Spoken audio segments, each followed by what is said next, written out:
Eh bien nous voilà, chers amis de cette belle planète en furie.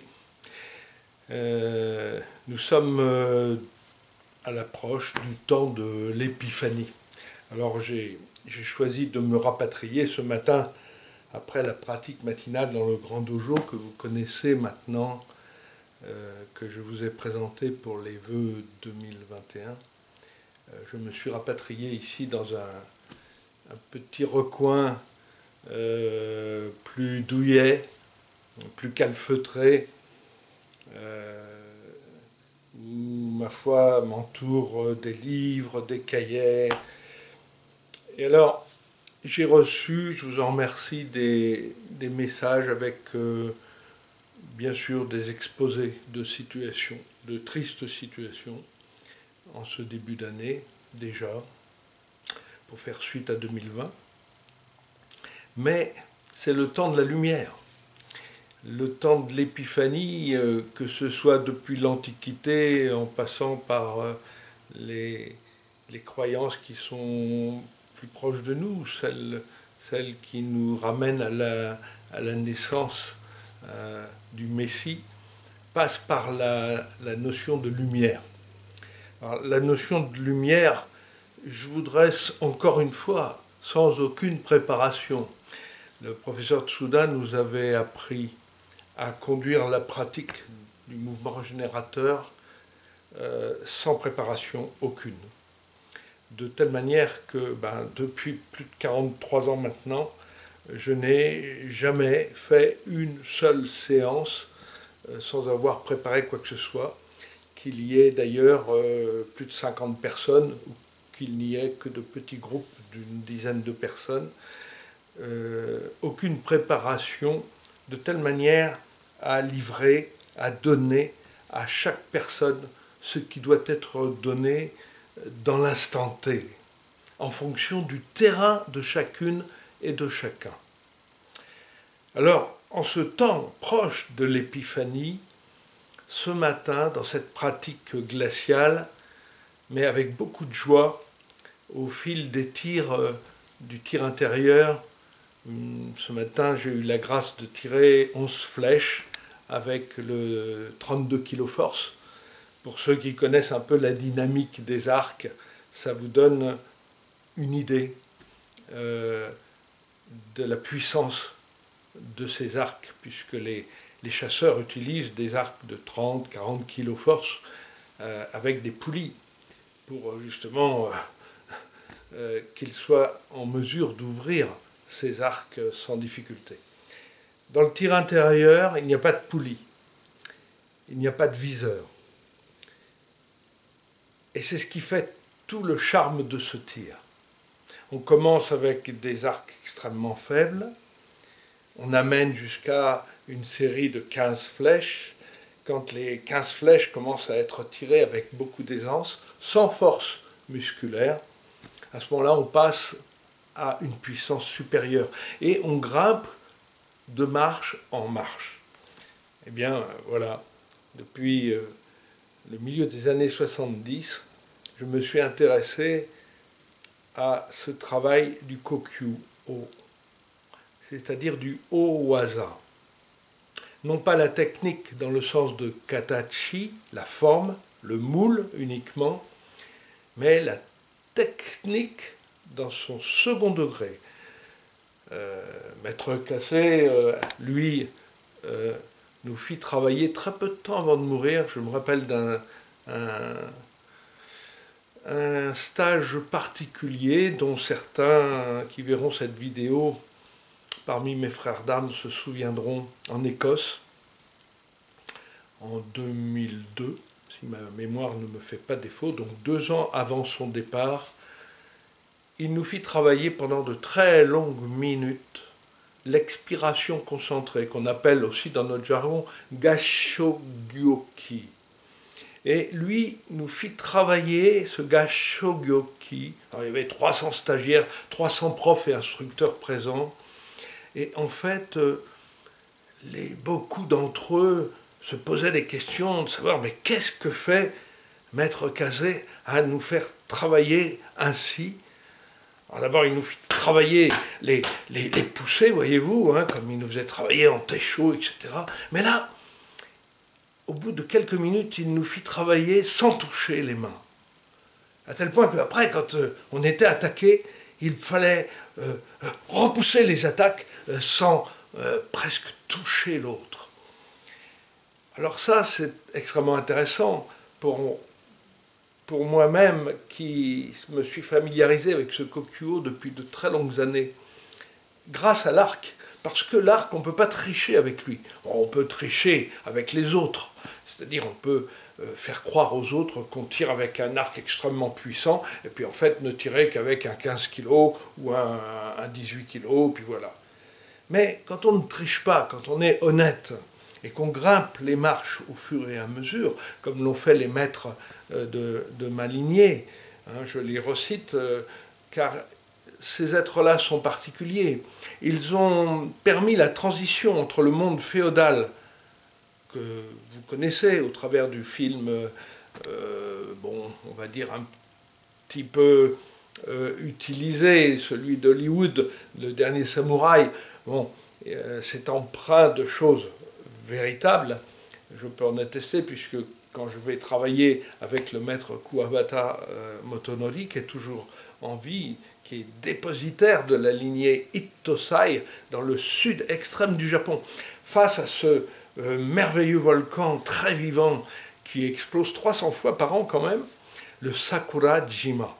Eh bien, maître Kuwabata fabrique toujours des arcs à l'ancienne, des arcs extrêmement puissants, avec zéro muscle. C'est-à-dire qu'à 90 ans, cet homme est capable de ployer des arcs que des gens pourraient ployer, mais avec beaucoup de force, en donnant beaucoup d'énergie.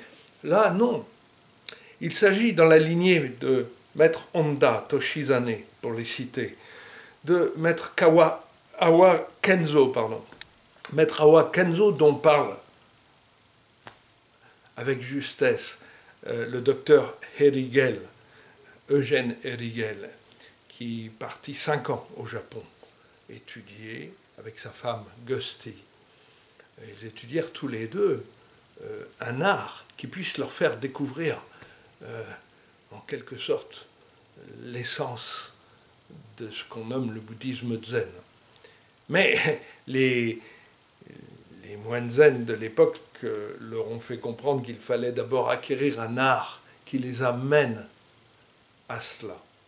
Donc Herigel Eugène a choisi la voie de l'arc. Il a choisi le destin, grâce à M. Komachiya, le destin le mit en rapport avec la lignée de maître Honda et maître Awa.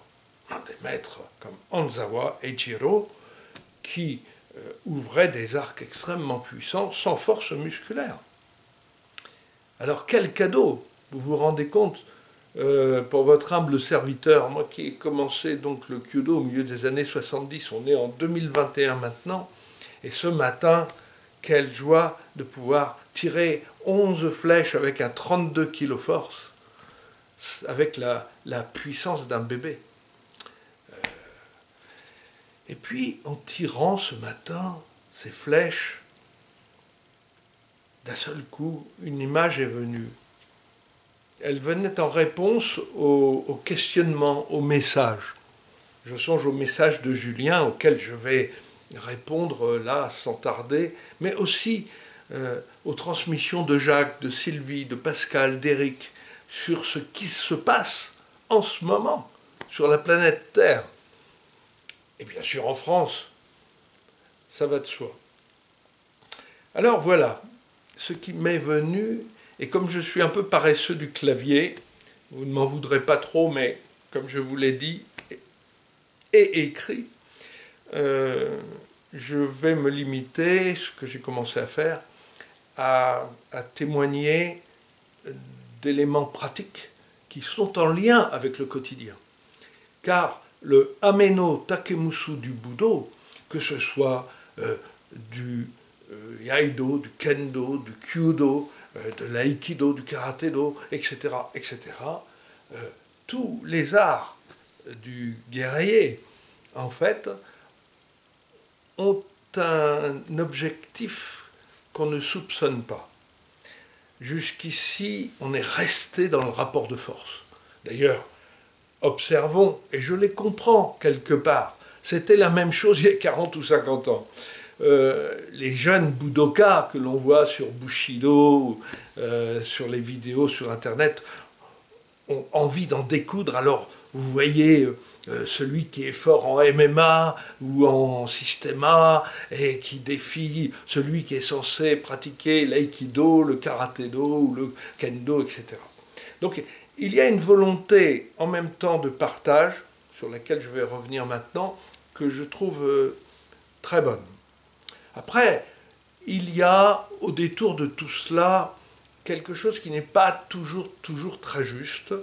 Et c'est pour ça que quelques instructeurs dont je fais partie et qui ont dépassé depuis longtemps les 50 ans de pratique révolue, chaque jour, je précise, pas 50 ans à la louche, il s'agit de pratiquer chaque jour. L'application constante aboutit inexorablement à une purification. Alors, je ne suis pas pour exhiber mes diplômes, etc. Là, j'ai des diplômes de maître Kase derrière, ou de Nakanishi Seiyun. Le but n'est pas d'exhiber notre savoir-faire intrinsèque et faire preuve, encore une fois de plus, et toujours de narcissisme, étaler son savoir, etc. Le but n'est pas celui-là. Parce que quand on reçoit un diplôme, en règle générale, en tout cas c'était mon cas pendant tellement de dizaines d'années, les diplômes ils finissent dans un carton à dessin. Dans les dojos traditionnels au Japon, on les met au nord, côté nord du dojo, on les met dans des cadres, voilà, et puis ces diplômes s'alignent au fur et à mesure de nos capacités. Mais il y a, voyez-vous, plusieurs façons de recevoir des diplômes.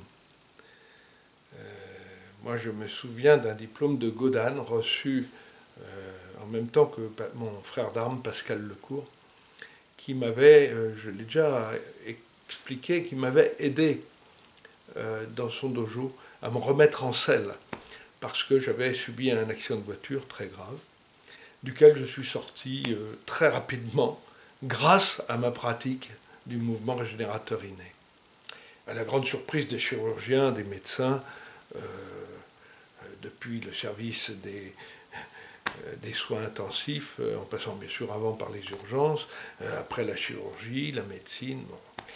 Et ils n'ont pu que constater ce qui s'est passé dans mon organisme pendant ces 2 semaines de présence à l'hôpital de Fontainebleau hier, en 1997. Alors ces thérapeutes-là, ces médecins-là, ces urgentistes-là peuvent bien sûr aujourd'hui s'en souvenir et même témoigner de ce qu'ils ont pu constater. Ce que je voudrais dire, surtout, c'est que lorsque j'ai reçu ce diplôme de maître Kase, je n'étais pas encore au meilleur de ma reprise de forme. L'accident n'était pas loin quand même. En 1997, il s'était depuis écoulé, ma foi, 4 petites années. Et puis j'avais pu suivre maître Kase dans différents pays. Et en Australie, il s'est passé une chose. Les karatékas australiens, que je salue, en fait, ont décidé de faire, comme ça se fait souvent dans les grands stages, enfin ça se faisait, on présentait au sensei un petit travail, histoire de clôturer le stage. Alors chacun y allait de sa petite démonstration. Et moi j'avoue que j'avais envie de faire un cadeau à sensei, et je voulais le remercier pour tout ce qu'il nous donnait. Et je ne savais pas trop quoi présenter. Mon corps n'était pas vraiment pleinement remis de cet accident, donc certaines techniques se prêtaient plus ou moins. Alors j'ai décidé de faire un kata du Hameno Takemusu, du guerrier de l'âme, le kata du Kiai no Shugyo.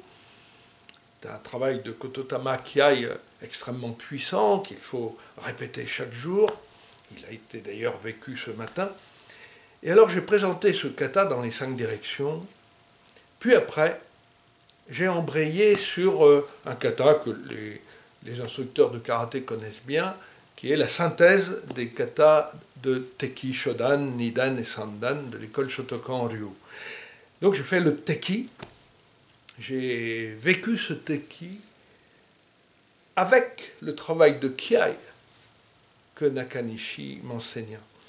Et Maître Kazé, à l'issue de ce travail, quand tout le monde était un petit peu disséminé pour préparer la soirée, m'a manifesté sa joie de m'avoir vu exécuter, en tout cas ce travail, avec le Kiai no Shugyo.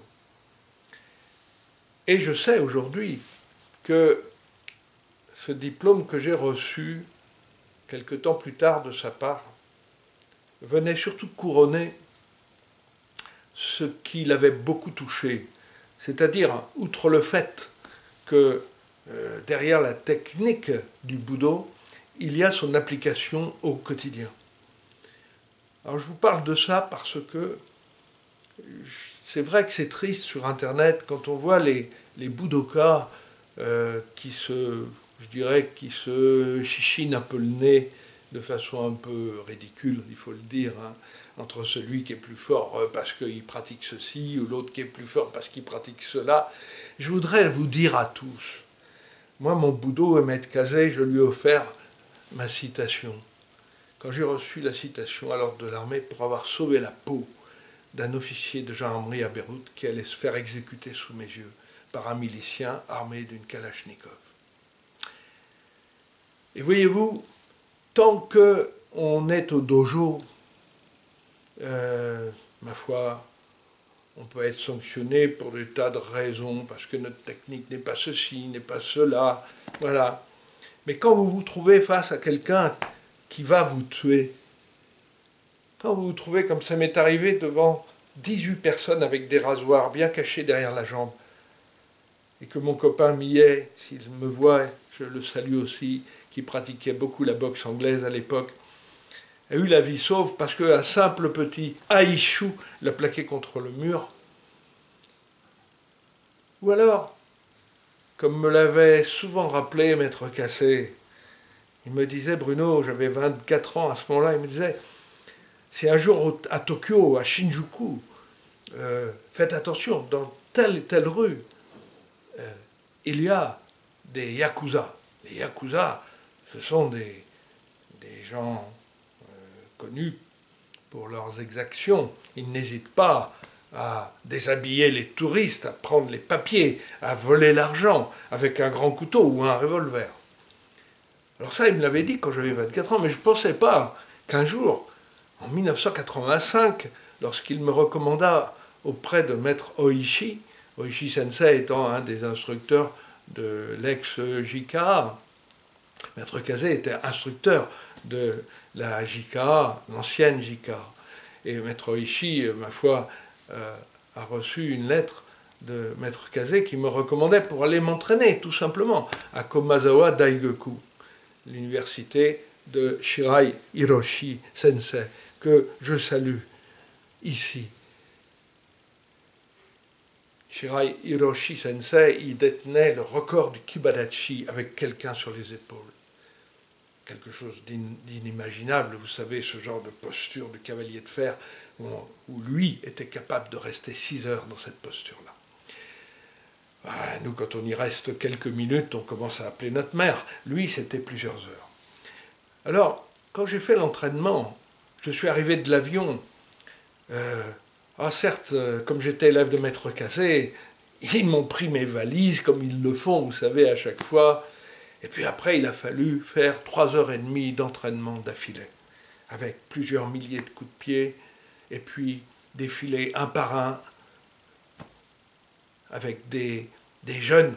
Et le senpai pratiquait le kendo, un homme extrêmement véloce et rapide. Je me rappelle bien de lui. Nishiyama, il s'appelait, comme le maître Hidetaka, Nishiyama. Et ce senpai du dojo En fait,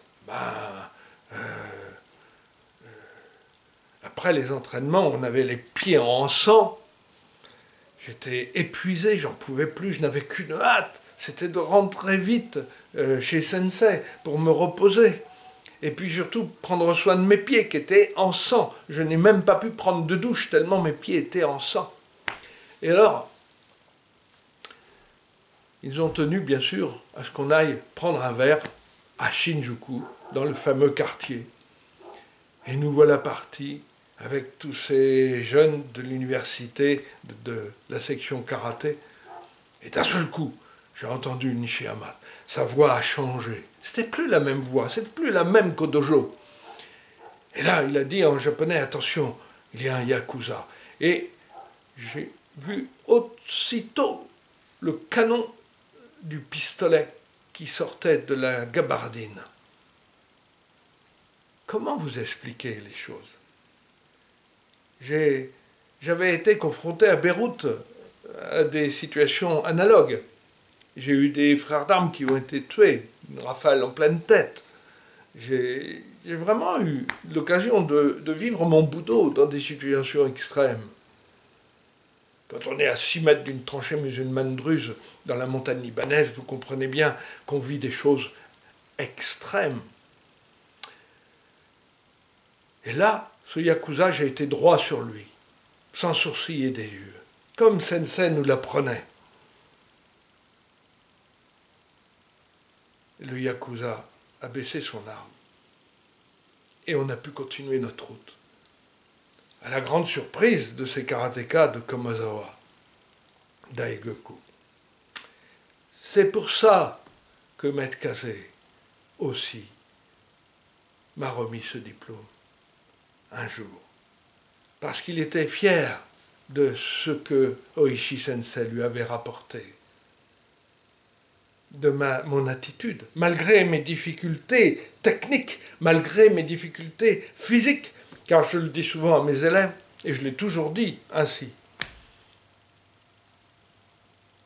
Je ne suis ni un maître, ni un technicien. Quand je tire à l'arc, je tire. Et quand je pratique le karaté-do, je pratique. Je ne sais pas si mon doigt doit être comme ça ou comme ça, vous voyez. Et j'en ai strictement rien à faire. Ce n'est pas notre senpai à tous dans le Shotokan Ryu, ici en France, Jean-Pierre Lavorato, qui dira le contraire. Que je salue, Jean-Pierre. J'espère que tu vas bien, malgré ce confinement. Et je pense que tu dois tourner en rond, comme beaucoup d'autres budokas et instructeurs de budo, qui ne comprennent pas ce qui arrive. Or, cher Jean-Pierre, je salue aussi Robert Péchalat à Limoges. Je salue Pascal Lecourt à Rouen. Je me tourne vers vous tous, mais aussi vers tous les instructeurs de budo et de sport de combat. Je m'adresse aussi aux instructeurs de MMA, de Systema. Je salue Richard Mujica. Je salue tous ceux qui pratiquent le judo, y compris M. Teddy Riner, qui n'a toujours pas répondu à mon courrier et à mon invitation. Mais je salue tous les aïkidokas, Jacques Bonnemaison et tant d'autres. Je voudrais, voyez-vous, aujourd'hui, au moment de la lumière, au moment de cette épiphanie qui approche, qu'on s'offre les uns les autres des cadeaux inestimables. Alors vous allez me dire, mais qu'est-ce que c'est que ces cadeaux? Eh bien, voyez-vous, dans mes cahiers, Nakanishi Seiyun m'offrait toujours des cahiers et elle voulait à tout prix que je note plein de choses, mais des fois, il lui arrivait, alors je vous les montre, il lui arrivait d'inscrire des choses dans mes cahiers. Et là, elle a donc fait la calligraphie du ki, comme elle l'écrivait, je précise, c'est son écriture. Et là, elle m'écrit un jour Aiki et Kiai, ou plutôt dans l'ordre, dans le bon ordre, Kiai et Aiki. Alors, la question me vient soudainement, et je lui dis, Sensei, quelle est la différence entre Kiai et Aiki, puisque, voyez-vous, je vous les remontre à nouveau, les idéogrammes sont les mêmes, sauf qu'ils sont inversés. Vous avez Ki Ai et Ai Ki. Alors, elle me dit, tu me poses la même question que Ueshiba Morie et la même question que Tsuda Sensei. Et j'avoue que j'étais embarrassé parce que je lui ai posé cette question naturellement. Le temps a passé, voyez-vous, depuis maintenant 1987 où je l'ai rencontré.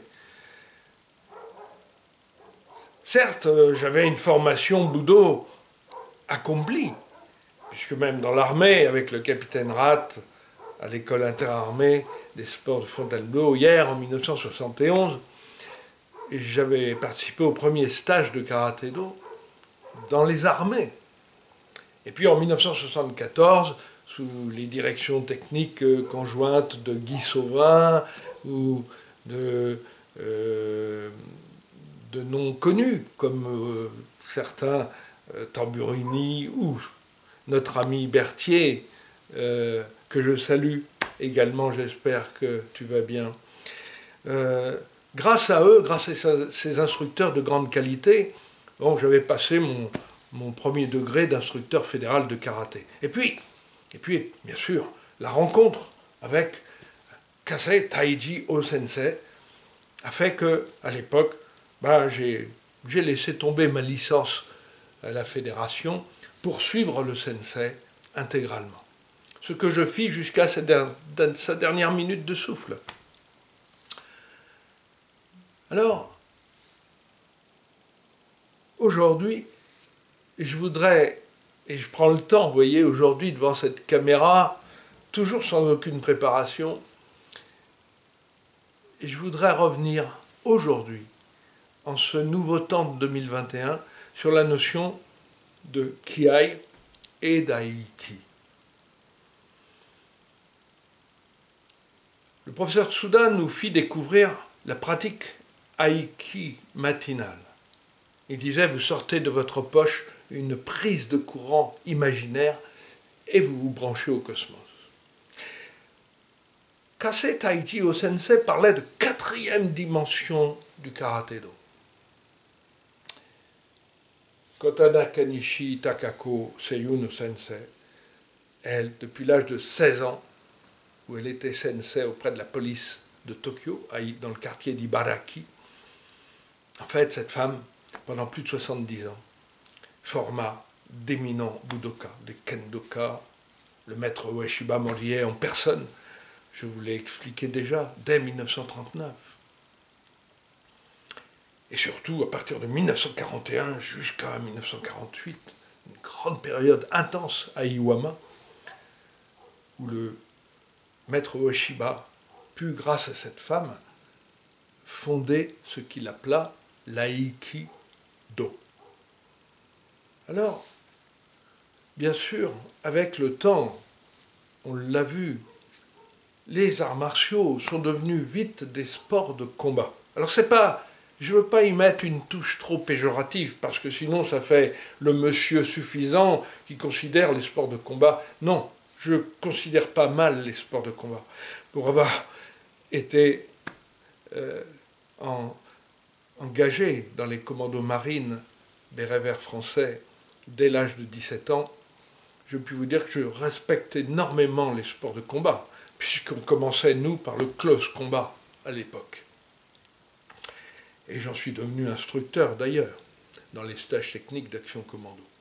Mais je fais une différence, bien sûr, parce que lorsqu'on est en situation de rapport de force,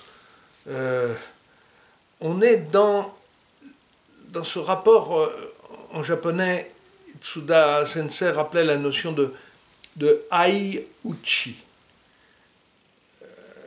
Il traduisait ça par anéantissement mutuel.